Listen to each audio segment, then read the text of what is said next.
Hello friends, ఇవాల్టి మన video వచ్చేసి రవ కేసరిని ఎలా ప్రిపేర్ చేసుకోవాలో చూపించబోతున్నాను. ఈ రవ కేసరిని ప్రిపేర్ చేయడానికి పాలు గట్ట ఏం అవసరం లేదండి. ఒక్క బొంబాయి రవ్వ ఉంటే సరిపోతుంది. ఈ రవ కేసరిని చాలా తక్కువ టైంలో ఎంతో సింపుల్గా చాలా టేస్టీగా ప్రిపేర్ చేసుకోవచ్చు. అది కూడా 5 మినిట్స్లో ప్రిపేర్ చేసే ఈ రుచికరమైన రవ కేసరిని ఎలా ప్రిపేర్ చేసుకోవాలో ప్రాసెస్లోకి వెళ్ళిపోదామా? ఇంకా మన వీడియోని ఎక్కడ లేట్ చేయకుండా స్టార్ట్ చేసేద్దామా? మరి ఈ వీడియోని ఎక్కడ స్కిప్ చేయకుండా చూడండి, మీకు తప్పకుండా నచ్చుతుంది. Let's start.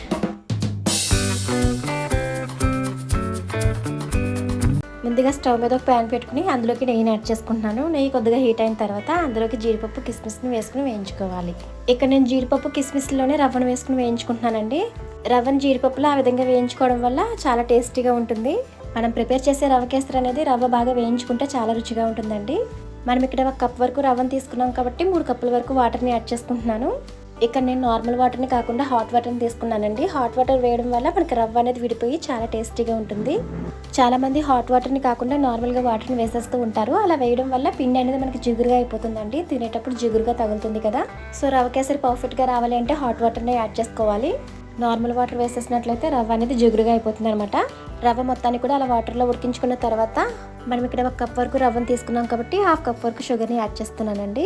షుగర్ వేసుకున్న తర్వాత మొత్తం అంతా ఒకసారి బాగా కలిపేసుకుందాం.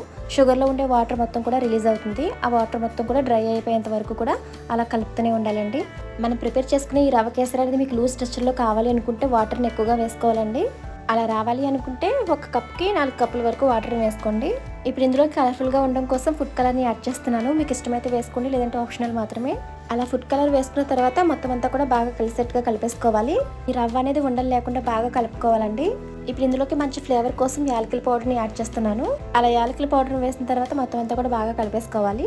ఈ రవ కేసరిని అలా కలుపుతూనే ఉండాలండి. అలా ఎక్కువగా కలపడం వల్ల స్ట్రక్చర్ అనేది పర్ఫెక్ట్గా ఉండి మనకి రవ కేసరి చాలా టేస్టీగా ఉంటుంది. మీరు నెయ్యిని బాగా ఇష్టపడినట్లయితే ఇందులోకి ఎంత వేసుకున్నా చాలా టేస్టీగా ఉంటుందండి. నేనైతే ఇందులోకి చివరిగా 2 టేబుల్ స్పూన్స్ వరకు నెయ్యిని వేసుకున్నాను. అలాగే నెయ్యిని వేసుకున్న తర్వాత మొత్తం అంతా కూడా బాగా కలిసేట్టుగా ఒకసారి కలిపేసుకుందాం.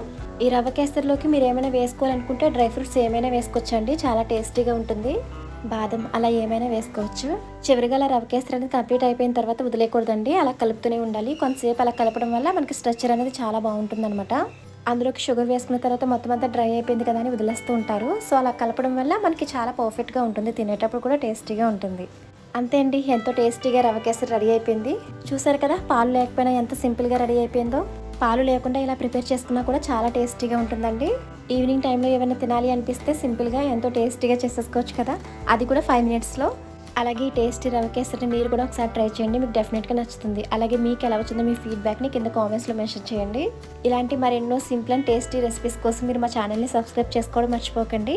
ఈ టేస్టీ రవ కేసరి మీకు నచ్చినట్లయితే లైక్ చేయండి. Thanks for watching.